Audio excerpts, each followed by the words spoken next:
Okay. All right, Jacob, you want to talk about dues? We got a big deadline tonight. Yep, this is the last time I promise I'll talk about dues. So remember that there's $60 until midnight tonight, then the price will be raised, Venmo at OUPRSSA. And one thing that you need to remember is that if you are on a committee, then you have to pay dues. Yes, pay dues tonight. After tonight, the price is going to be $75, and that will be until November 1st. So why not save yourself $15 and pay tonight? And fill out the dues form. If you do end up paying, fill out the dues form. Don't be like Steven. I forgot to fill out the dues form. I did. Oh, dude. Jacob called me out on that one. But you can just scan the QR code right now and have it loaded up on your phone for when you pay dues. That way we can get you guys input into the national system. And then you guys will be eligible for that discounted icon rate, which Rachel Meltzer, National VP of Fundraising and Events, is going to talk about. Yes, okay. So I have a couple like exciting updates about Icon.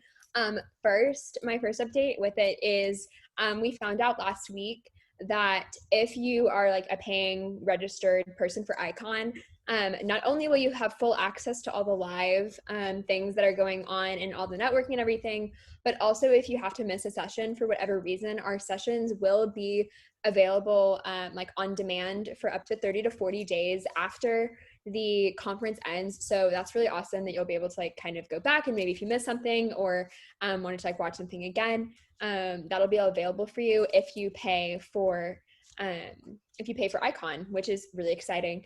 And then also, so because it is virtual, we do not have a like set deadline to register for Icon, but it is recommended that you register at least 24 hours in advance, just to make sure that all of your information can be processed and you can get all the links and everything set up for that system. But there is an event that will be happening with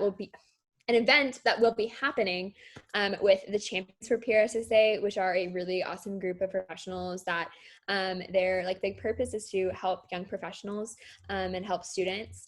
So there will be an event with them, and if you want to participate in that event, you do have to register by the 19th of October. Which is coming up. So I just want to put that on your radar that if that's a networking opportunity that you are interested in, make sure that you sign up by the 19th. It'll be really fun. It'll be a lot of good stuff. You'll get to see me and everybody else on National Committee very badly singing. So if that's any incentive to go, totally recommend you do. If anyone has any questions, feel free to reach out and ask. Y'all know how to contact me. So. Rachel, I have a quick question. Are they doing roll call this year? We are doing roll call, but we're doing it a little differently. We'll be doing roll call digitally for chapters. So it'll be through promotion on social media. Cool. And we'll be spreading it that way. So we're excited for it. Cool. Thank you. I know Pritch told us that he's doing the PRSSA Champions for PRSSA event, and he's going to have a table, and not to sign up for Pritch's table so that we all get to know somebody else in the industry other than ours. Exactly. And then if you guys want to view the Icon schedule, it is just jam-packed with awesome speakers and events. You can scan the QR code that's here and make it easy and just pull it up on your phone. Natalie is going to drop a link to the attendance survey. If you guys will just fill that out for us, that way we can track who's here. And if you guys aren't on the email list, get you added to that and keep you guys up to date with all of OU PRSSA happenings.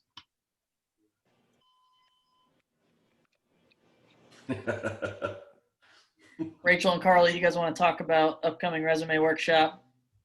Yes, we're really excited to announce we'll have our resume workshop October 22nd from 6 to 8. That is a Thursday. So how this will work, well, it'll be via Zoom, and we'll send out a sign-up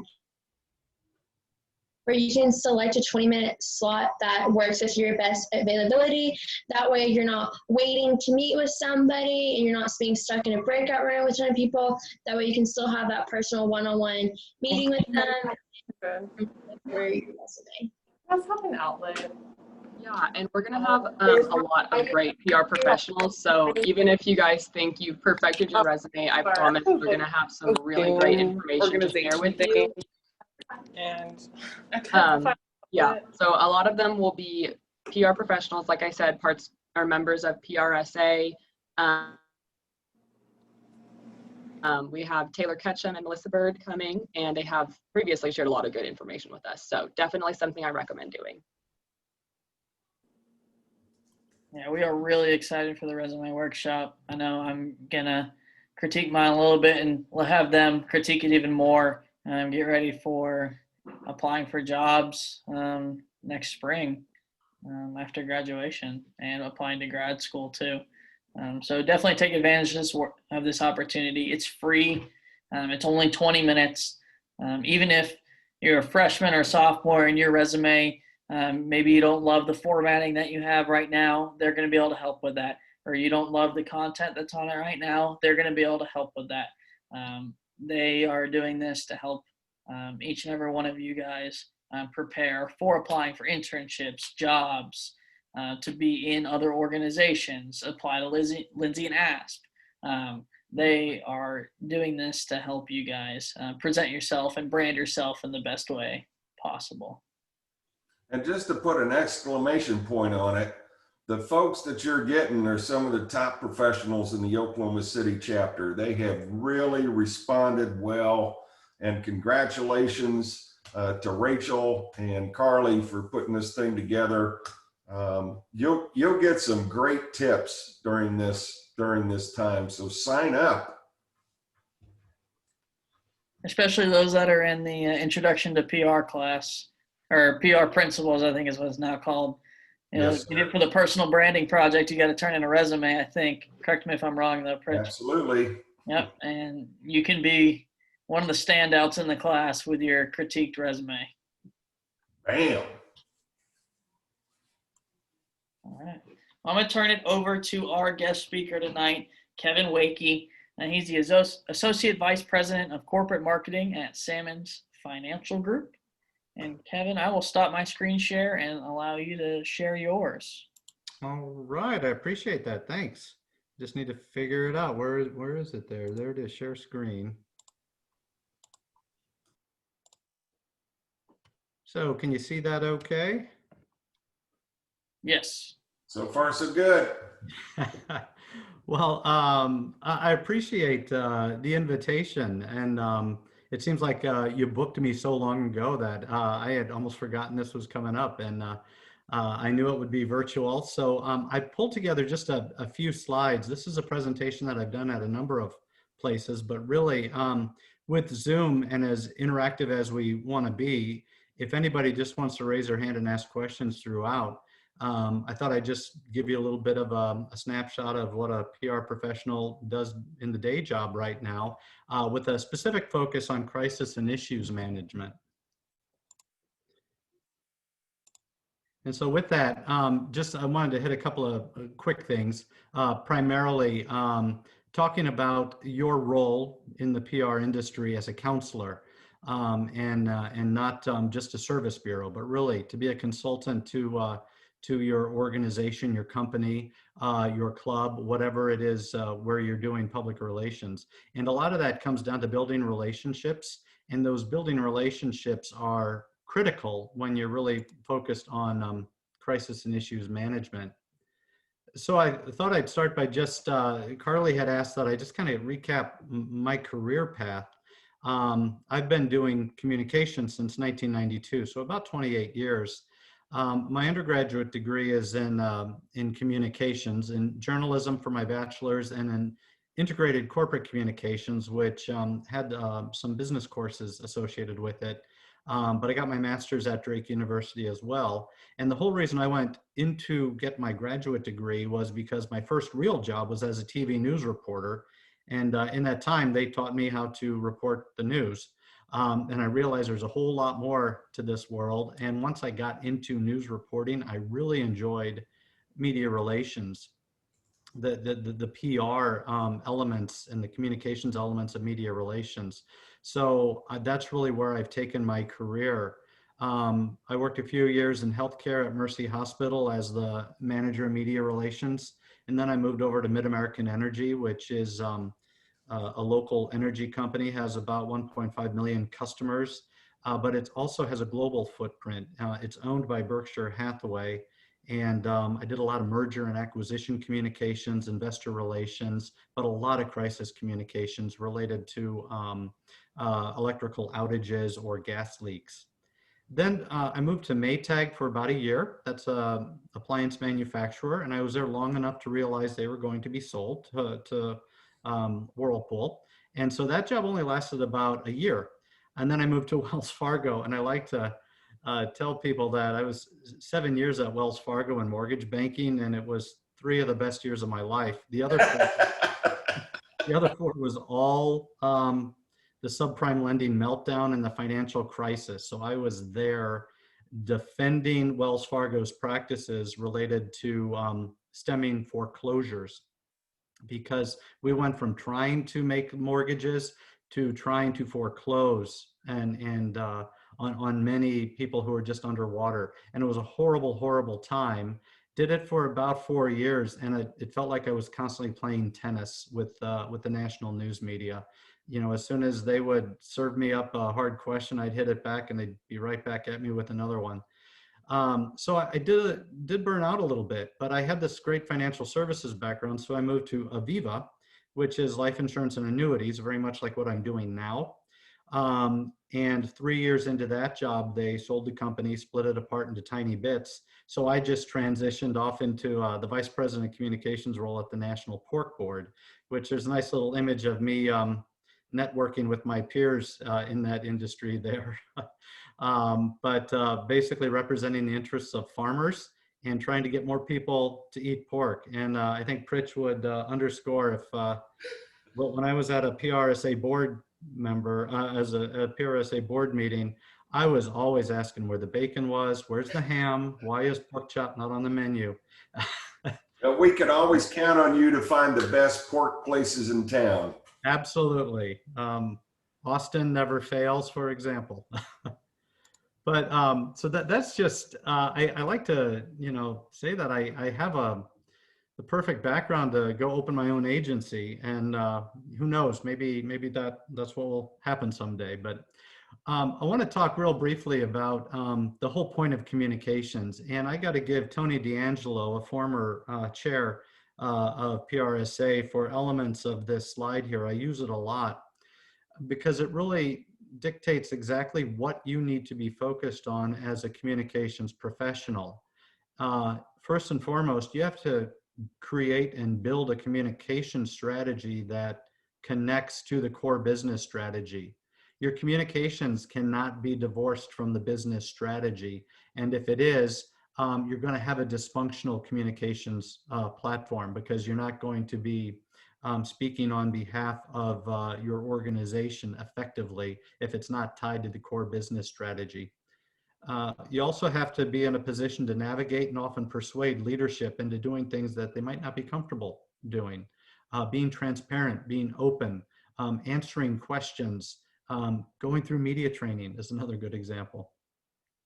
And then what I do now at Salmon's Financial Group is I lead a team that is both focused on external and internal communications. And really the focus there is to build consistency between those two areas. And depending on the size of the organization you're in, you might be completely focused on internal communications only for your entire career. And someone else on the PR side might be on external communications. I really like what I do because over the course of the past several, I would say over a decade, I've been able to merge those two practices. So I'm never getting bored about what it is I'm working on. If I get bored writing a news release, I might turn around and be writing a CEO presentation the next day. The other important thing is to understand the economic forces that drive business decisions that will help you provide context for much of the communications that you're asked to write and to speak on. And then also fundamentally, I was happy to see in my breakout session that Caitlin is getting her degree in a dual degree in English writing. We got to set the standard for writing in the communication shop. I am the Associated Press style guide Nazi. I'm always there doing that. I'm always the grammar police, and people know that, and they bring to me oftentimes their content for editorial review. And again, display curiosity, confidence, and authenticity in everything you do. And of course, measure, evaluate, and recalibrate. It's one thing to measure. It's another thing then to assess the measurement and then to reshape your communications platform if necessary, because you're not delivering the metrics that you really want. But fundamentally, and I really appreciate Tony spelling this out when he presented this, communications serves as the organizational conscience for your organization. It's really, it's fundamental. And it's why you often have to work closely with people to get that in their belly when they're going out and doing their day job. So just to recap, this entire presentation is really about building relationships, and that all begins with connection. As I lead my team, it's important that they're not just creating content, writing news releases, putting together social media posts, administering those platforms. They need to understand the context of why they're doing what they're doing. What's the business driver? And only then, when you understand the context of the organization that you're part of, can you best contribute content that is focused on a successful communications outcome. And ultimately, building relationships is about building audience engagement.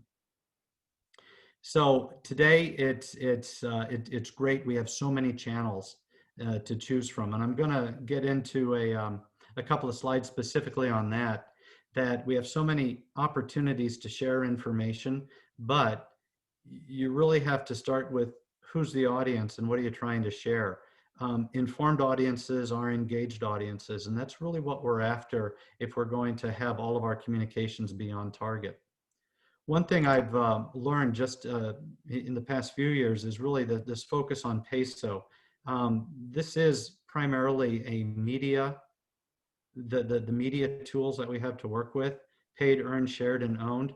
And one of the daily conversations I have with executives at Sammons Financial is we only have direct control over 3 of these 4 elements.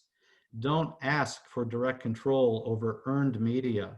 The only thing you can control are the words coming out of your mouth and the words you put down in your news release, but you cannot control how a reporter will work with your sound bites or your scripted content.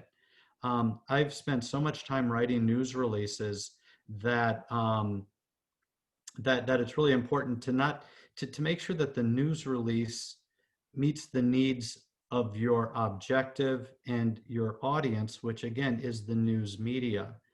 You got to purge news releases of words that many executives want to see because that's the way they talk when it doesn't communicate well, and that's part of building that trust.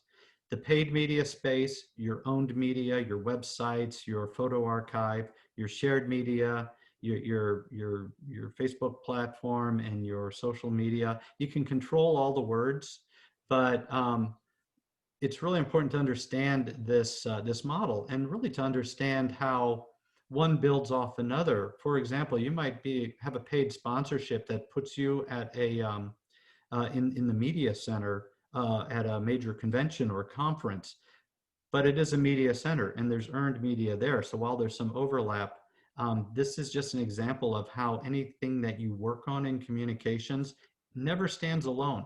There's always other opportunities to work it. So we do follow this PESO model at Sammons Financial Group, and I introduced it in 2014 when I first heard about it when I was at the National Pork Board. I recommend Jenny Dietrich with Spin Sucks. She has a fantastic series of emails that go out every morning, and she's a great resource in terms of really helping you understand this approach to communications. What I really focus on, though, and it took me about 10 years to get to this point. So many people would come to me in the office and say, hey, can you create a news release for me? And I would be, yeah. But just writing a news release just makes you a service bureau. It's kind of like McDonald's. You drive up it to the window, you get it, and you go. You really have to start with, well, what's the key issue you're trying to solve for, and what's the strategy behind why you think you need a news release? Start there. And then it always leads to a conversation about who's your audience and what are the distribution tools we have access to really share that information, because there's a big difference between a 1,400 word article in a magazine that comes out on a quarterly basis and a 140 character tweet. They are two fundamentally different things. However, both of them can support your issue and can support a communication strategy for that issue. So once you understand that, and this can be as simple as a single meeting to really scope out the issue, the strategy, the audience, and the tools, then go to town on content creation. And don't forget the design element there. Video is becoming huge. Interactive graphics are becoming huge. Design is a fundamental component now of content. We're moving so much beyond words only. So do that. And then always create content that can be analyzed and measured. And when you do measure your results, don't just go back to the content. Did it work? Come back to the audience. Did we hit the right people that we were striving to hit? And how do we know? Was, a Twitter chat an appropriate distribution tool, or should it have been a news release or a paid advertisement? Measure your results. And also you measure the issue and the strategy. So with that, I'm just going to pause. Does anybody have any questions to that, to that point?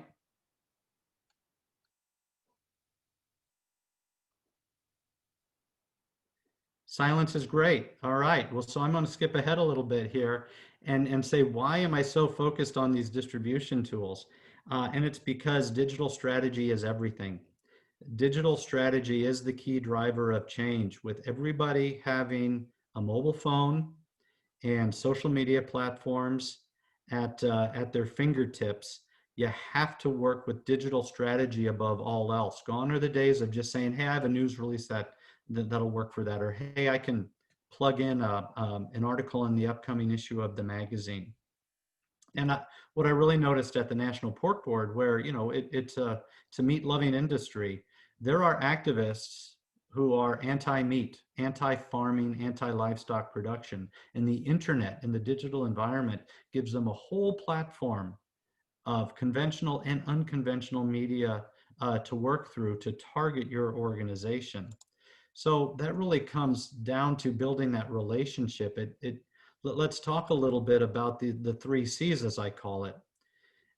And this is fundamental, especially in media relations. Who's your contact? Who's your target audience? Who do you want to tell?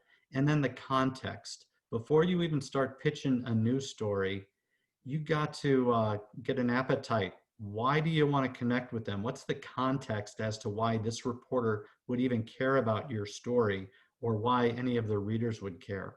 So once you've established that, then you can deliver the content, and that is the information you want to share.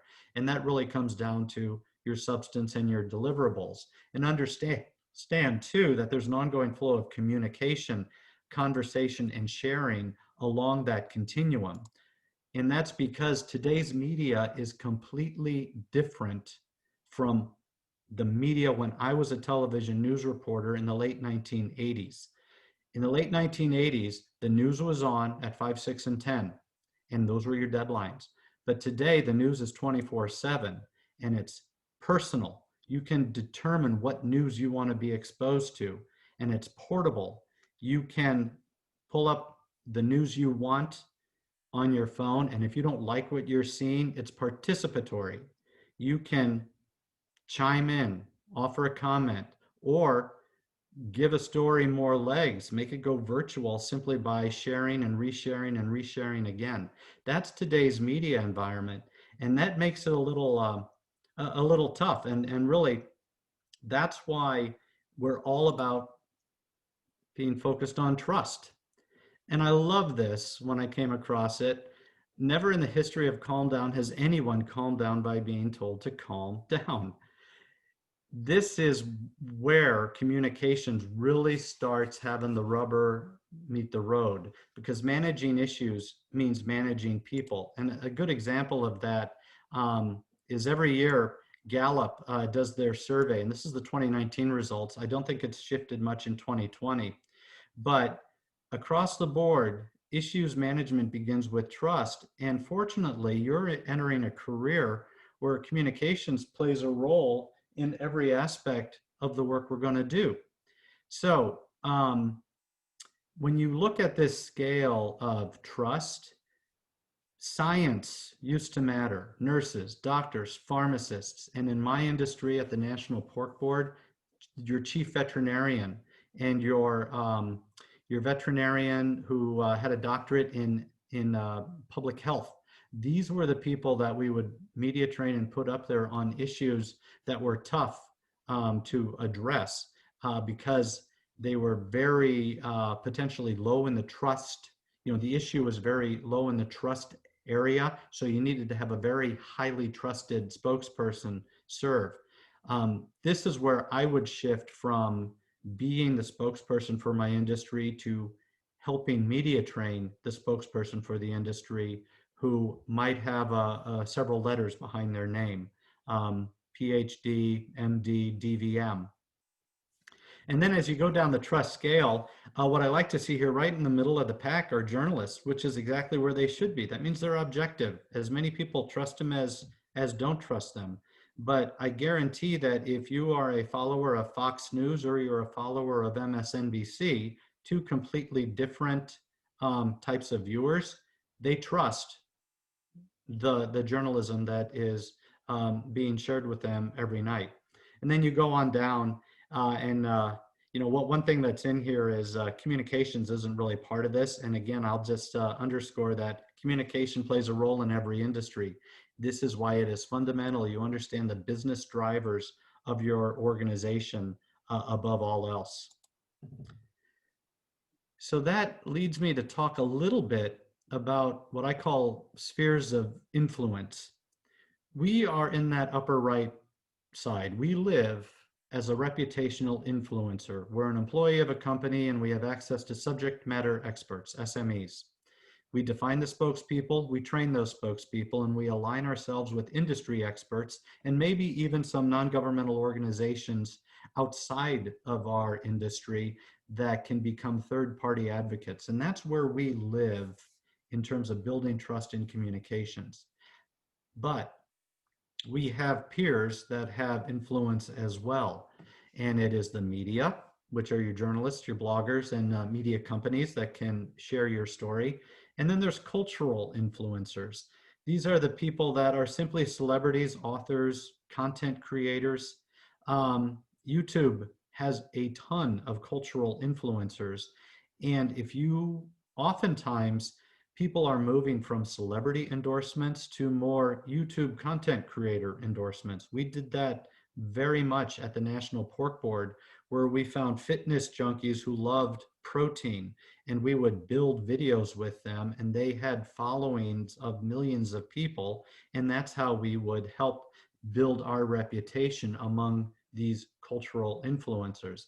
And in that process, it's kind of newsworthy. We can work with trade publications in the media to continue that loop, sharing the story. And I think it's really important that you remember that today, building trust is all about building relationships with people, both within your circle, but people outside of your circle as well. So now I'm going to shift gears a little bit to talk about crisis communications and what it means to have an engagement plan related to crisis communications. This is the process I follow every day when it comes to scanning the environment to see how people are talking about, in my case, life insurance and annuities in the social sphere.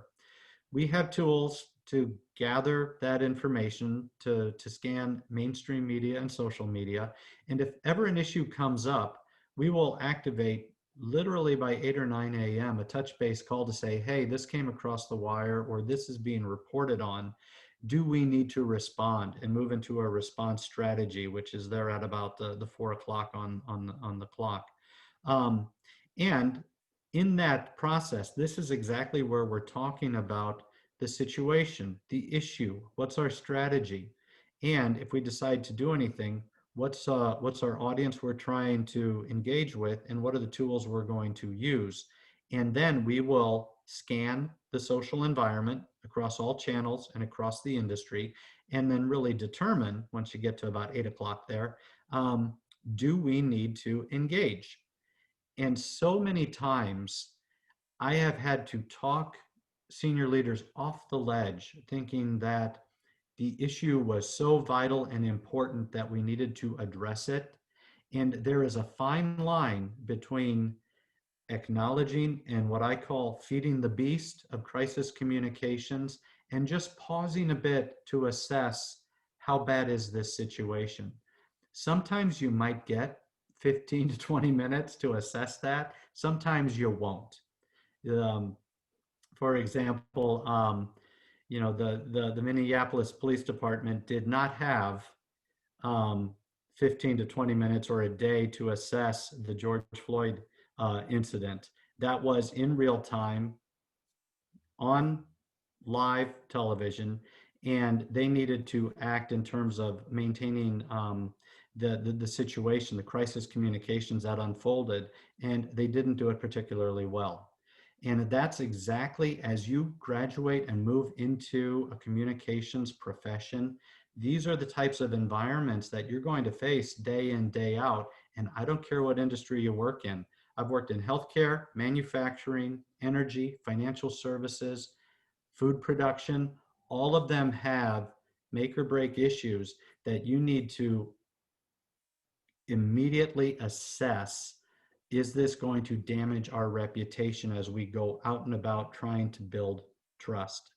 And why is that? There's two phases, and I'm going to flip between two slides here that I really like to focus on. The red dots are the communications.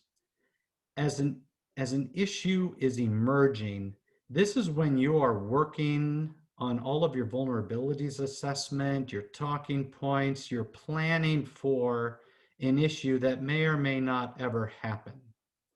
But then when it does, that triggering event, then suddenly you are going to skyrocket into crisis management. And that is where crisis communicators earn their pay day in and day out. And that's where you really amp up your work. Meanwhile, the people who, like at a hospital, for example, the legal team and the quality assurance team, they do all their work on the emergence side, building the platform. But once that triggering event happens, they pass it over to the crisis communicator to manage the reputational risk, because it's now an emergency and no longer the day job. That's why they flatten out into just going back to doing their work. That triggering event is particularly important when you're trying to assess the life cycle of a breaking news story. Nobody cares about things when they're just in the emerging era. For example, and I'll give a sample from the National Pork Board. There are vegan activists and animal rights groups that, on a scale of 0 to 180, they're on the fringe side. They might form special interest groups, which ramp them up a little bit on the left side, but they are on the left side of the triggering event. But once an issue breaks, for example, a recall, let's say salmonella on romaine lettuce, and a triggering event gets into the public domain and the media gets a hold of it, that's when you have that crisis situation. And if you cannot resolve it in a timely manner, not only are you impacting your reputation, but you might face regulatory scrutiny. And you talk about politicians getting involved. That's exactly what happened when I was at Wells Fargo Home Mortgage, and we had the subprime lending meltdown in 2007 and 2008. and suddenly foreclosures were becoming commonplace. Wells Fargo could not fix the issue fast enough, nor could any of the other large national banks. So the politicians stepped in, and the CEOs of these organizations were brought before Senate and congressional groups to state their case. And then you suddenly know that you've lost the reputation battle that you're fighting so hard to face. That's why it's really important in terms of crisis communications to really have a threat indicator level. And this works really well. Most of the time you're operating in green, everything's normal. Or if an emergency happens, it's not new, it's happened before, so you address it. But as it gets elevated, that's when you start worrying about the threat to reputation.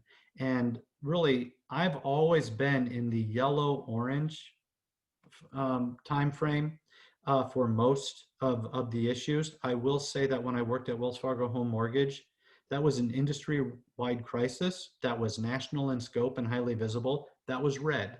And with COVID-19 right now, that is a red serious crisis and has been for 9 months. And it won't resolve itself really until a vaccine's available and we start seeing COVID cases decline. That is the only way that will really change things. So how do you build a communication strategy when you have this scale? You do it by assessing your vulnerabilities. And what I mean by that is build a communication strategy that is highly probable to happen, and if it happens, will have a high impact on your organization. If there's low probability and low impact, that's just nice to have down the road, but that's not where your time should really be spent. You need to be able to focus on those areas that are highest risk to your organization and to your industry, and that could devastate your industry completely. So when I talk about vulnerabilities, let me share an example from my healthcare days. Across the board, there are just a ton of risks when you're talking about running a hospital. Patient deaths or a high death rate. You might have a dysfunctional employee that does some sabotage. There could be misconduct by physicians. You could have billing fraud, or you could be a research hospital that does animal research, and that could draw out animal rights activists. There's oxygen and noxious gases everywhere. You could have a flash fire or workplace violence. It goes on and on and on. The bottom line is assess what are the top 15 to 20 issues you never want to see happen and build a response strategy in advance. And when you talk about what that looks like, understand Robert Chandler's communication in a crisis scale. There's always the warning and then a risk assessment, and then you have a certain amount of time to respond. If you don't respond well, you are only going to escalate the crisis. But in many cases, you step in, you manage the crisis. For example, let's talk about the fires on the west side of the country. They're managing that. It's certainly a crisis, and it was great news for a couple of weeks. Now it's still going on right now, but they're managing the crisis well. So the news media, in many cases on a national level, have moved on. Not that it's necessarily completely resolved, but from a national standpoint, it's much less because it's competing with other activities that are happening in the news cycle, like the election, and then COVID-19 and a new Supreme Court nominee. And then ultimately, you've found success once you get down to that recovery standpoint right there. So with a crisis, how do you know it will ever end? The resolution really can fall into these half a dozen or so points. The media's moved on. your customer call volume, which was maybe going through the roof and you had to ramp up call center staff, has returned to normal levels.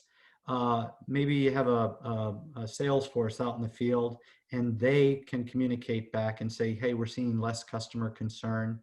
If you're a publicly traded company, maybe your stock price has started to climb again and the trading is back to a more normal level. And you're just simply, there's less things to update executives on. And then again, the light at the end of the tunnel is it feels like it's business as usual again. So with that, I want to be respectful of your time, and I want to open the door to a little question, a few questions. But I love, to speak in things of three.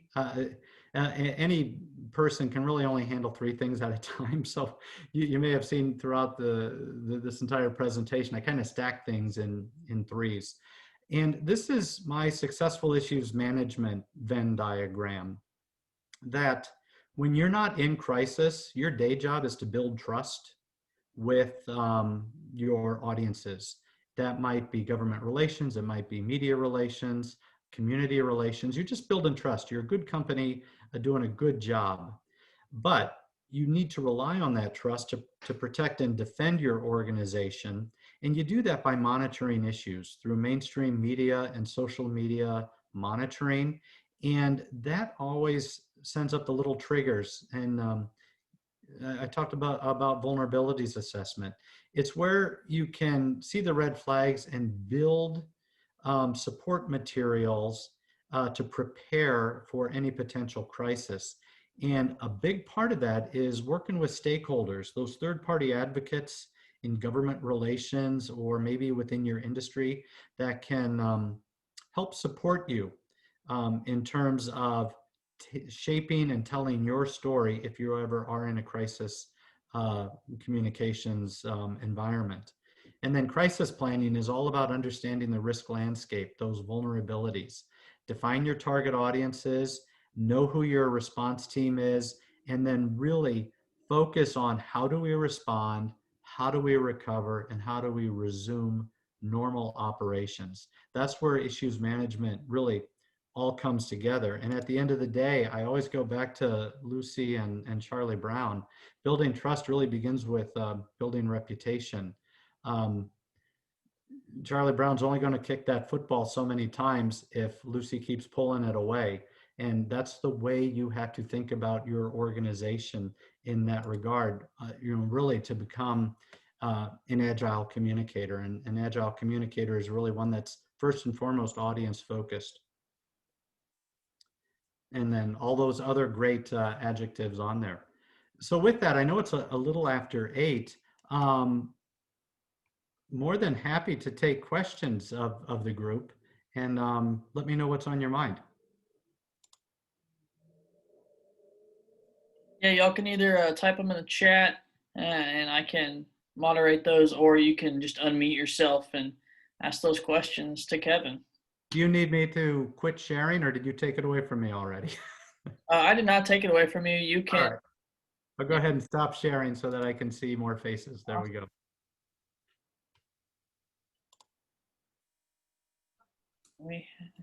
Okay, I got one here. So what makes a good leader specifically within a PR team and department? That's a great question, because all of you will enter a point in your career where you want to move into leadership. And it's important to know how do I do that? I just hired a new manager of external communications on my team, and that fundamentally was why she left the large company she was at to come to my smaller company, because we could give her opportunities for professional development and literally to manage staff. So what makes a good leader is someone who, I want to say, doesn't immediately react in the moment. Someone who absorbs information and who can think on it a little bit. Someone who is engaging, someone who is not trying to command and control every environment, but is collaborative and flexible. And I know darn well you guys have professors there that you just like to work with. You just love to go to class, and they do a great job because they're accessible. That's what a good leader is. There will come a time where they have to command and control, they have to discipline, and they have to make tough decisions. But what you're looking for within public relations is someone who can inspire other people to do their best work.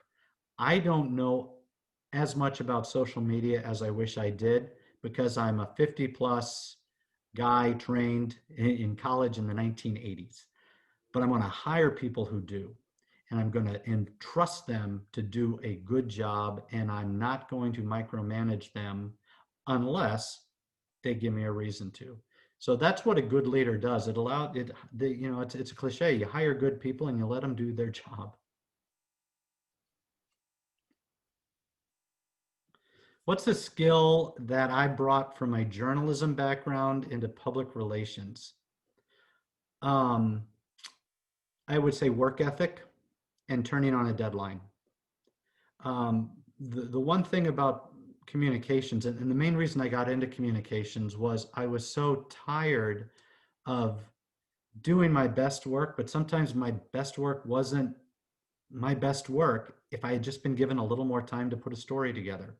So I would put up something that was okay for 6 o'clock, and then I would be off on another story for 10 o'clock, not even thinking about what I just did at 6, because I now got a new assignment. I really wanted to focus on delivering value and quality to the work I was doing. And that's part of the reason I wanted to get out of the daily grind. But one thing I can do is I can turn around copy at a moment's notice if it's needed. And oftentimes in communications, it's needed. When COVID broke and I had to write content for the CEO, and understand I had only been there 2 months. I started this job on December 30th of 2019. 2 months into it, I'm now ghostwriting for the CEO. I have to be able to assess quickly, which is what the news media teaches you to do, and to put words together quickly that tell a story.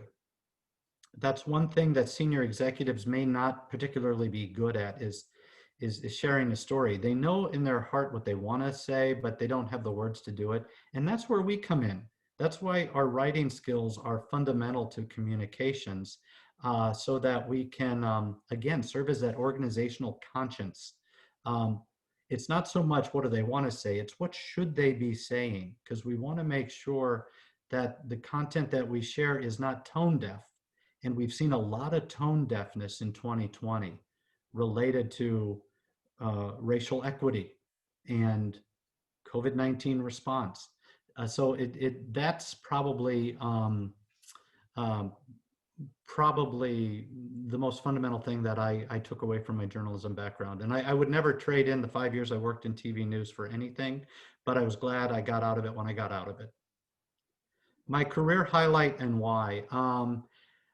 What do they say? What doesn't kill you makes you stronger. I will go back to, I got a couple of good career highlights, but my work with Wells Fargo Home Mortgage in foreclosure mitigation was some of the best work, because I knew that I was putting words to an issue that had a national audience to it.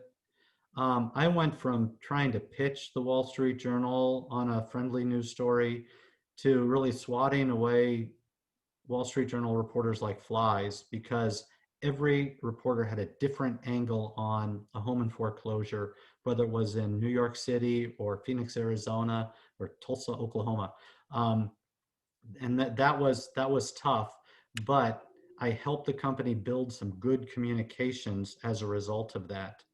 The other career highlight I would say would be really working in the food production industry.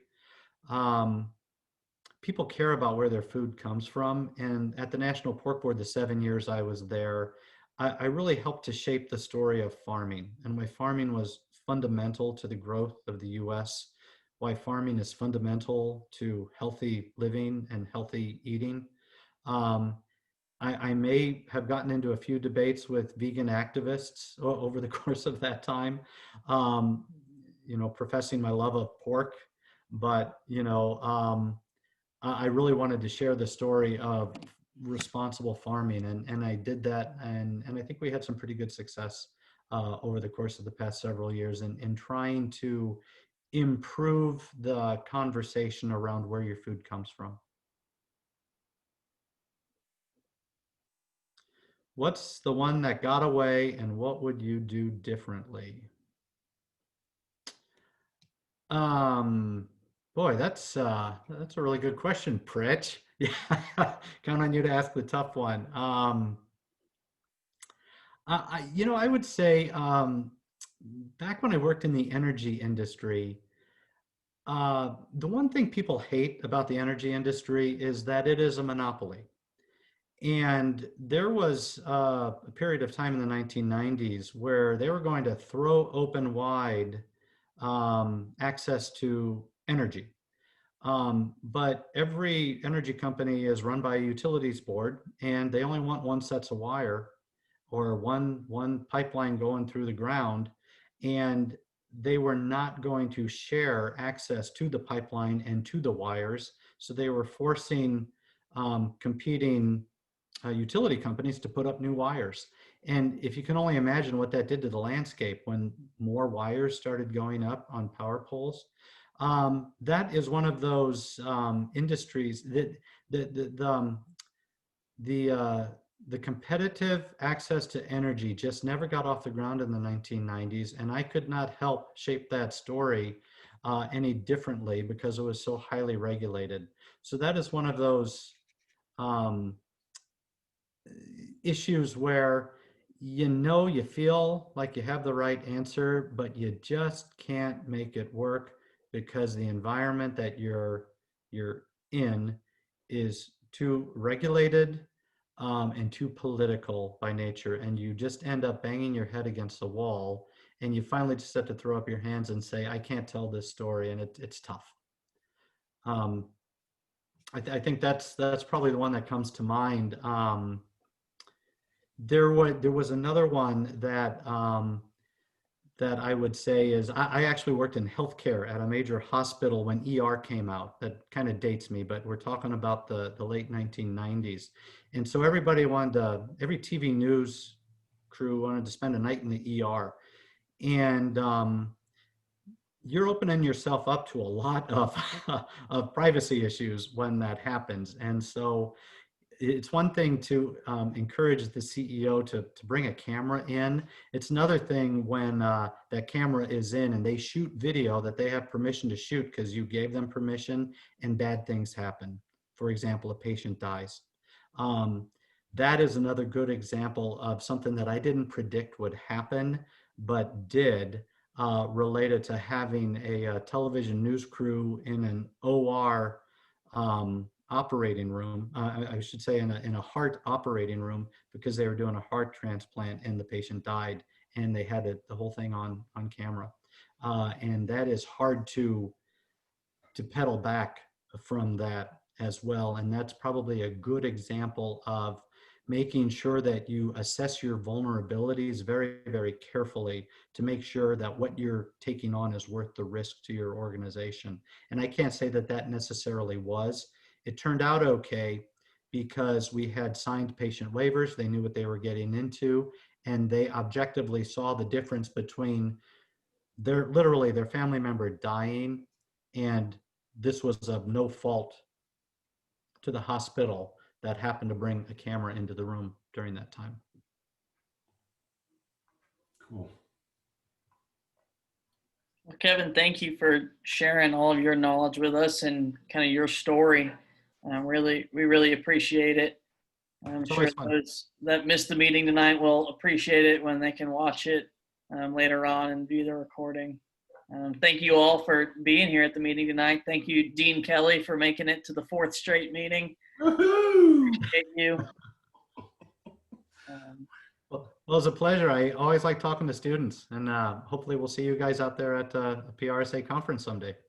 Yes, everybody pay their dues tonight so you get that discount, and then sign up for ICON. Really want to have a big presence there. Thanks, Kevin. Great job. Thank you all. We'll see you guys at the next meeting in 2 weeks. But be on the lookout for emails and make sure you come to that resume workshop on Zoom. We have a lot of exciting things coming up, so just stay tuned for those. Thanks all. Thank you. Yeah. See ya. Yeah.